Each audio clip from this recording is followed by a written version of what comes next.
for this trap shit. Sergeant Smack make it backflip. Telly Hank did with the action. With the Vato speaking Spanish. Frank Matthews, how I vanish. Poof. Came back like I'm King Tut. Gold BBS is on a beamer. When Fat Cat was 10 queens up. Ball off the profit, not the re-up. Fly like Puerto Rican Jesus. Uptown like I'm Baby May. Just caught a touchdown from the Bay. Come on, why would you want to go? That 3 years ago they had my son just got killed for the same. Who was Stank? Stank is my son. Stank, Kevin Cooter, that's my son. So I just lost my son, my baby son, Marcus, school on Brand Street. Right, so someone, They shot my son. They ain't kill him, did they? I don't know, I'm finna go to back to the side. Sure what? Damn, they shot, he walked out the courthouse? Yeah, but my son done walked out of the courthouse. My son done walked out of the courthouse, I walked in the courthouse. You can go on that end. He was walking on them with a chopper and see shot what's my going son. on with the blood on the ground in the shirt. What, there's blood down there too? Yeah. They won't let me walk over that clown so man. He just told me to come get you. He said, New at noon today, a Montgomery judge declares a mistrial in an attempted murder case. That happened after police say the suspect's brother gunned down a witness shortly after he testified. Kelvin Cooley was the third state witness called in the case of Jacques Boone. He was accused of shooting Cooley's brother back in 2014. Cooley was shot to death inside his car about 5 minutes after he left the stand. Judge Roman Shaw declared the mistrial after talking to jurors when Cooley was shot. Nothing random about this, and to say I'm frustrated is putting it very mildly. I'm extremely frustrated and upset because of the number of violent crimes that we keep having in our city. Judge Shaw revoked bond for Boone. His brother, Josephus Boone, is charged with capital murder. The AG's office will likely prosecute the murder case against him. He was testifying on a murder case that took place right about 3 years ago. And what happened, him and the guy, I guess, still has some beef according to what the mother said. Someone got shot. It said someone came outside and said Stank was testifying. Stank was testifying, and the boy came by with a chopper. They came by with a chopper, and from what I'm hearing, that once they exited the courtroom, approximately 100 meters right over there to the right, where you see the light set right at that corner. They said the guys came by, and they know exactly who did it. The guy came by, did a drive-by shooting and shot Stank at least 6 to 8 times. And that's what was reported. 6 to 8 times, therefore Stank is en route to the local hospital here. Oh, her daughter. Okay, he came up to the courthouse to testify the murder that took place 3 years ago. That's the mother right there. She said, the very place used to seek justice is one of the last places Kevin Cooley was seen alive. Kevin Cooley was the third state witness called in the attempted murder case of Jacques Boone, accused of shooting Cooley's brother in 2014. Cooley was shot inside his car around 5 minutes after he got off the stand. Police say the brother of the man on trial pulled the trigger. I think a lot of people were really startled and awakened by this yesterday. Judges, prosecutors, defense attorneys, courthouse personnel. I think it's really brought attention to a problem that's been festering for some time. Today, Judge Roman Shaw spoke to the jurors one-on-one, and some expressed concern over the shooting and asked if the shooting was connected to the trial.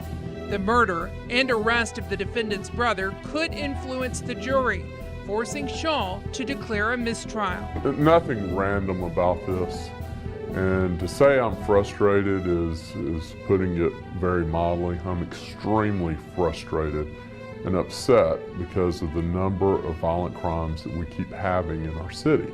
Shaw revoked the bond of the attempted murder defendant, Jacques Boone. His brother, Josephus Boone, is charged with capital murder. Court records show both families have a history of violence against each other, this time boiling over near dozens of people. In a very public place, in a very unfortunate, powerful way.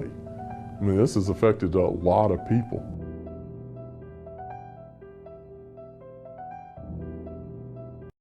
Man, this shit smell federal. That shit got Popalot. We're on our way to Alabama with it. We back in Montgomery. We can't seem to find our way out of this wild-ass city. Where does I at?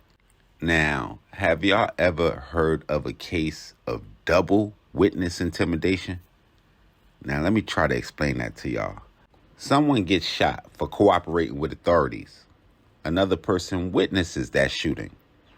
The case eventually goes to trial.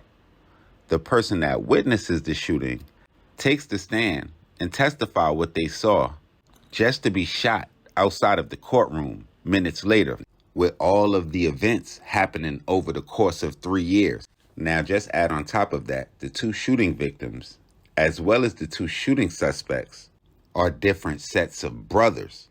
On the set, I couldn't make this shit up.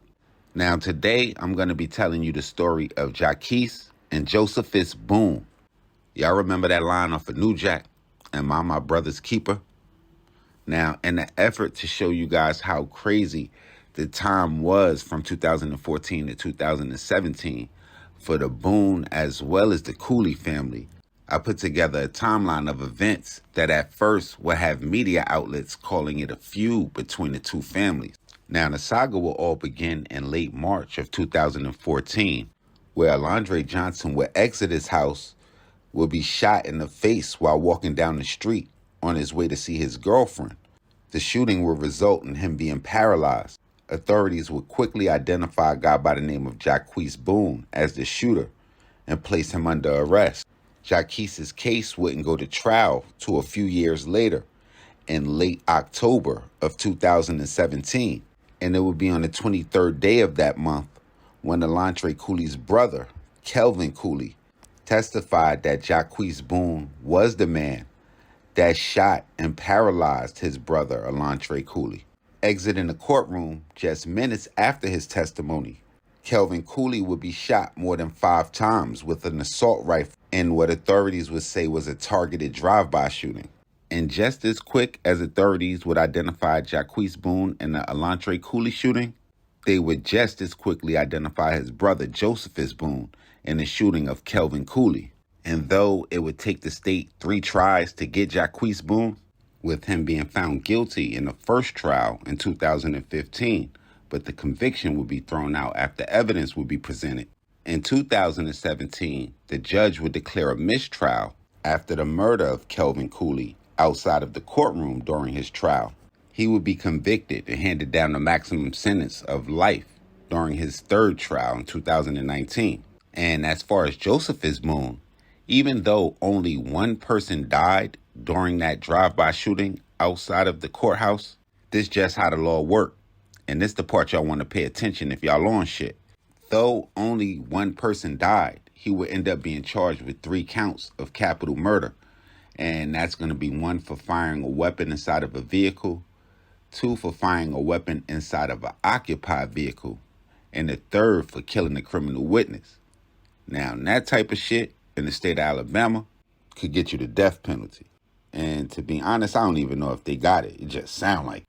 I said I would try to explain how hard that time was from 2014 to 2017 for both families. But it was particularly hard for the Cooleys, as just 2 months before Kelvin Cooley would be shot outside of the courtroom, the family would lose another one of the brothers. Marcus Boone would be killed inside of a house on Bragg Street. And when the smoke cleared and it was all said and done, it wasn't a family feud after all. I guess it turned into a family feud. It initially was a hit, and the target ended up being Alondre Cooley. Authorities would say that a drug dealer would order the hit after determining somebody in the Cooley household had cooperated with the authorities. So, in the span of almost 3 years, a generation almost was damn near wiped out. Y'all make sure y'all hit the red subscribe button right under this video so y'all know when this real Trill Spill shit is dropping. Y'all go ahead, flood the comment box. Let us know what stories we got to talk about, what gangsters we missed, where we need to head next, what we got wrong, all of that. Y'all already know the situation on Instagram and Twitter, POP_A_LOT. And y'all know the rules. I'll be back ASAP. MOBB.